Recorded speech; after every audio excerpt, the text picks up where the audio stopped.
जरा सबर करो।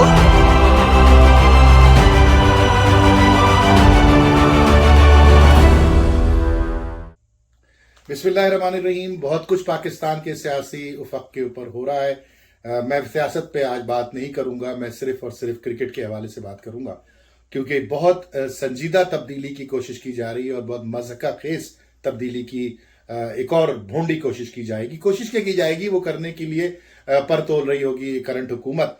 जिस तरह से हर हुकूमत के साथ होता है, ये हुकूमत भी करेगी कि जैसे ही इख्तिदार में आई, सबसे पहले उनकी छुरी जो है वो पाकिस्तान क्रिकेट बोर्ड के चेयरमैन के ओहदे के ऊपर चलती है। मैं हमेशा से इसके खिलाफ हूं और बहुत शदीद मुखालफत है मुझे इस चीज से कि जो वजीर आजम होगा उसकी सवाबदीद के ऊपर पाकिस्तान क्रिकेट बोर्ड के चेयरमैन की तकर्रुरी होगी। देखिए, पाकिस्तान की लाइफ लाइन है क्रिकेट, और जो हुकूमत आती है सबसे पहले आके अपनी अपनी जो है वो प्रेजेंस शो करती है, अपनी चौधराहट दिखाती है सबसे पहले पीसीबी के सदर को हटा के और अपने मनपसंद बंदे को ला करके। मैं ये समझता हूं कि ये रीत खत्म हो जानी चाहिए थी। अब तक हमसे माजी में भी वादे किए गए कि इस तरह अब नहीं होगा, मेरिट के ऊपर काम होगा, इंसाफ के ऊपर काम होगा, लेकिन वो नहीं हुआ, जिसका मुझे अफसोस है कि जो रमीज राजा साहब हैं वो फाइनली पाकिस्तान क्रिकेट बोर्ड की एक बेहतरीन आवाज बनकर उठे। और पिछले चंद रोज से ये बाजगश सुनाई दे रही है कि रमीज राजा साहब को मअतल किया जा रहा है, रमीज राजा को रिप्लेस किया जा रहा है। पाकिस्तान का मजाक उड़ता है, पाकिस्तान की के ऊपर हंसते हैं लोग, और उसकी मिसाल अब आपके सामने इस वक्त मौजूद है।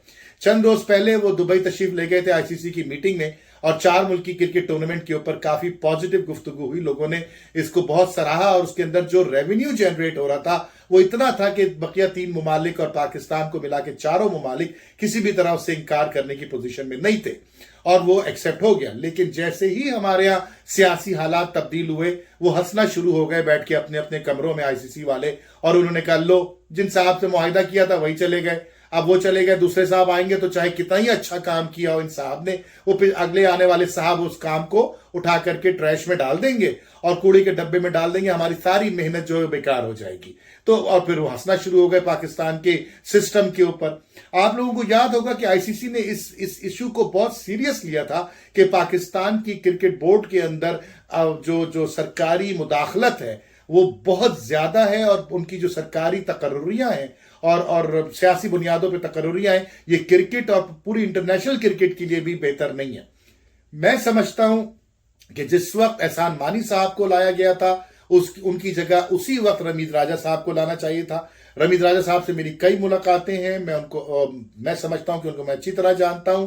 रमीज राजा साहब का एक नाम है, एक मुकाम है इंटरनेशनल क्रिकेट में, और सच्ची बात यह कि रमीज राजा मेहनत से पाकिस्तान क्रिकेट के लिए कुछ करना चाहते हैं और कर रहे हैं।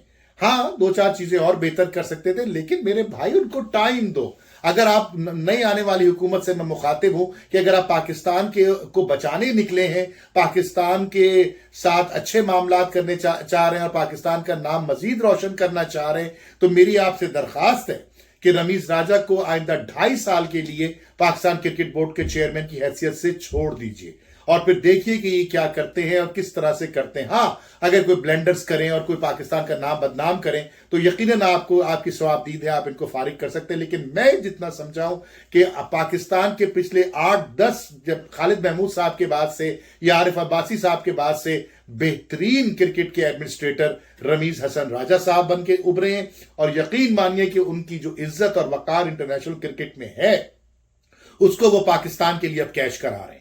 और मैं ये चाहता हूं कि रमीज राजा साहब को छोड़ दिया जाए और उनकी कारकर्दगी के ऊपर फैसले किए जाएं आइंदा आने वाले 2.5 सालों में। आपसे इंशाल्लाह फिर मुलाकात होगी। पाकिस्तान जिंदाबाद।